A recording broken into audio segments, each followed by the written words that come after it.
Kamusta? At maligayang pagdating sa aming channel, True Stories PH. Bago tayo magsimula, upang kami ay makapagbahagi at makapagbukas ng kamalayan sa ganitong uri ng kaso, huwag nating kalimutang pindutin ang ating subscribe button at tiyaking i-click ang notification bell para maging updated ka na rin sa aming mga latest upload.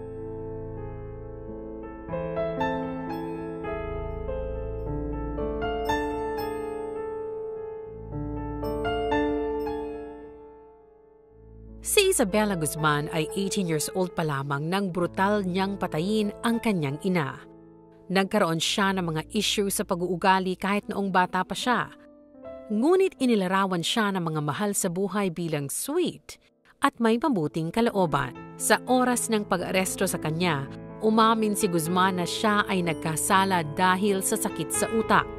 Nalaman ng kanyang mga doktor na mayroon siyang schizophrenia at iniutos ng isang hukom na manatili siya sa isang mental institution hanggang sa siya ay hindi na maging banta sa sarili at sa iba. Matapos ang 7 taong pagkakaospital, sinabi ni Guzman na ang kanyang schizophrenia ay under control na at nagpetisyon na palayain mula sa institusyon. Kasabay nito, muling lumitaw ang footage mula sa kanyang pagdinig sa korte noong 2013 at nagsimulang kumalat sa TikTok na nakakuha pa siya ng mga tagahanga.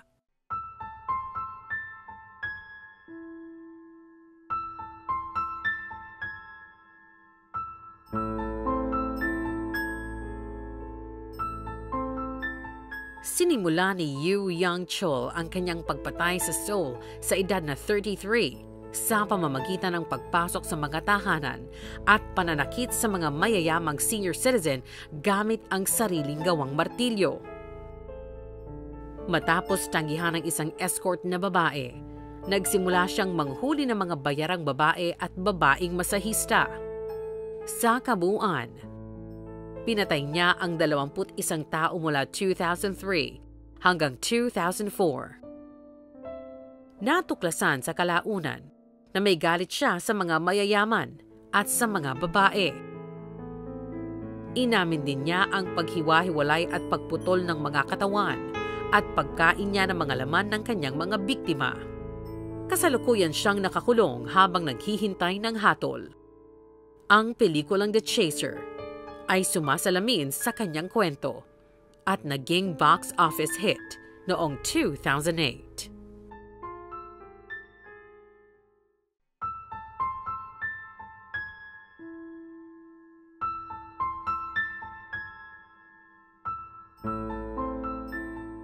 Noong November 13, 1974, nakatanggap ang mga pulis ng isang ulat ng homicide sa 112 Ocean Avenue. Natuklasan nila dito ang 6 na miyembro ng pamilya De Feo na sina Ronald De Feo Sr., 43, isang salesman ng kotse, ang kanyang asawang si Luis De Feo, 43, at 4 sa kanilang 5 anak kabilang sina Don, 18 years old, Allison, 13, Mark, 12 years old, at si John, 9 years old. Sila ay binaril hanggang sa mamatay gamit ang isang .35 caliber na rifle at natagpuan na nakadapa sa kanilang mga kama na nakadamit pantulog. Ang mga pagpatay ay iniulat ng tanging nabubuhay na miyembro ng pamilya, ang panganay na anak na lalaki, si Ronald Butch De Feo Jr. Lubos ang pakikiramay at simpatya ng aming team sa pamilya ng mga biktima at kami ay mahigpit na tumututol sa uri ng aksyon na naganap sa ating kwento.